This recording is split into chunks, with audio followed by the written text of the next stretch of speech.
Hey guys, this is Lock YGO and welcome back to our channel. Today guys, I'm bringing you my Speed Duel Ancient Gear deck profile. Guys, Ancient Gear is like my favorite deck ever. I mean, not my favorite, but one of my favorites. Because I really like robots. And so every time I get Ancient Gears in my hand, I try to make them work in every format, and you guys better believe that I'm gonna get him in the TCG as soon as it comes out, but for the time being I'm playing them in speed duels. It's like one of my favorite decks. It's not really strong, but I try to make it work as better as possible. So yeah, without any further ado, let's get into the list. So first things first, the skill. It's Crawler skill, and it's a middle age max at the start of your turn. Remember, it's your turn. It gets placed in the center spell and trap zone, and it acts as a continuous spell from then on, and from then on, each time you or your opponent summon a monster, it gets a token, counter actually, and then it's basically Ancient Gear Castle.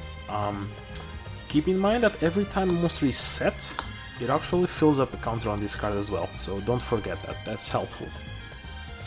But yeah, that's the skill. Moving on into the main deck, we play just one Ancient Gear Golem.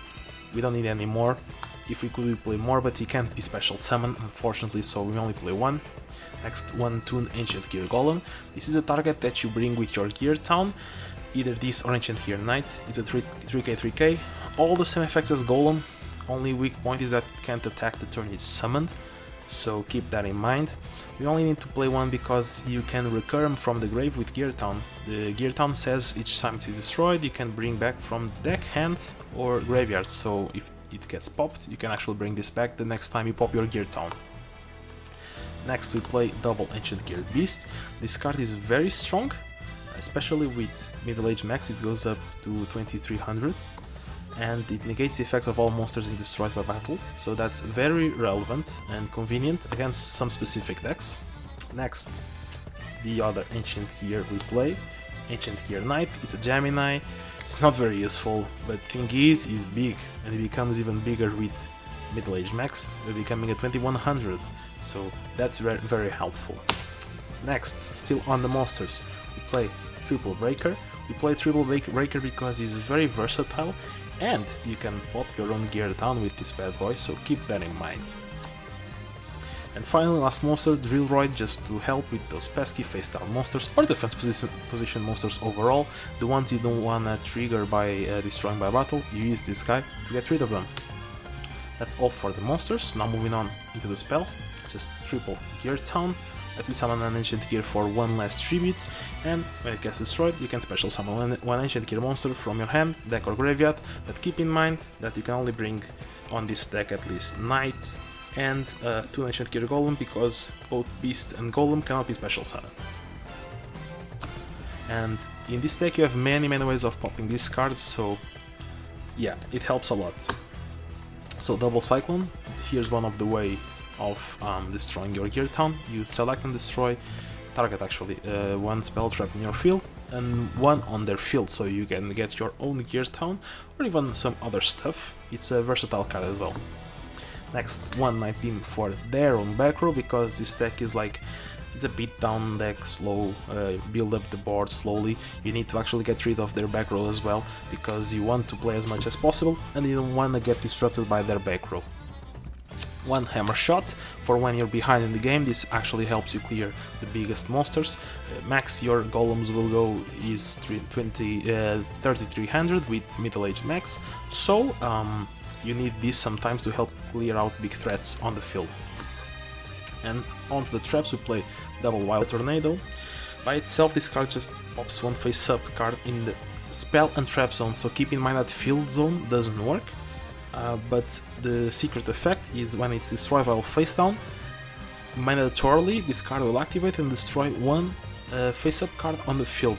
So this is very good to clear their field when they destroy it, or you can actually blow it up with your own Breaker effect, or even better, with your own Double Cyclone effect. So you use Double Cyclone, you pop this, and you get rid of one of their spell traps, and then this activates and gets rid of one of their face-up cards. Keep in mind, sometimes this card can backfire because it's a mandatory effect, so if your opponent doesn't have any face-up cards and you do, you will have to blow up one of your own cards. So be careful while playing this card because it's a double-edged sword. Moving on, we also have Blast with Chain, 500 attack, and if it's destroyed while equipped to a monster, it gets to destroy, again, mandatorily, one card on the field. This is a different version of Wild Tornado. I'm probably thinking of actually bumping up this to 2 and bumping down this to 1, but for the time being it's like this. It's better, I think, because of the 500 attack effect, but it's different. It's a different card. It does basically the same as Wild Tornado, but different as well. And last main deck card, Floodgate Repel, because who knew Floodgate Repel is a very good card. Moving on into the extra, it's not relevant because we don't summon anything, it's just here to fill up space and make your opponent think twice before popping your back row, because there might be a Waking the Dragon somewhere. And the side deck, just one DD Crow, one Flash of the Forbidden Spell, one Straight Flush, one Zero Gravity, and double Mind Crush.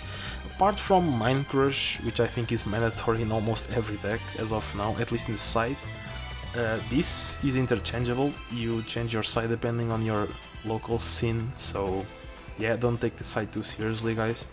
But keep in mind that Mind Crush is a very good card. So yeah, guys, that's all for my Ancient Gear deck. I hope you guys enjoyed. If you did, leave a like, and if you had some suggestions on how I can improve my own Ancient Gear deck, leave a comment down below, and I will read them and see if it actually is a good thing to change on my deck, and maybe try it out on the future, or even in some live duels. So yeah, guys, that's all for this video. I hope you guys enjoyed the deck profile. So yeah, I'll see you guys on the next video. Have a good one. This is Lock YGO out.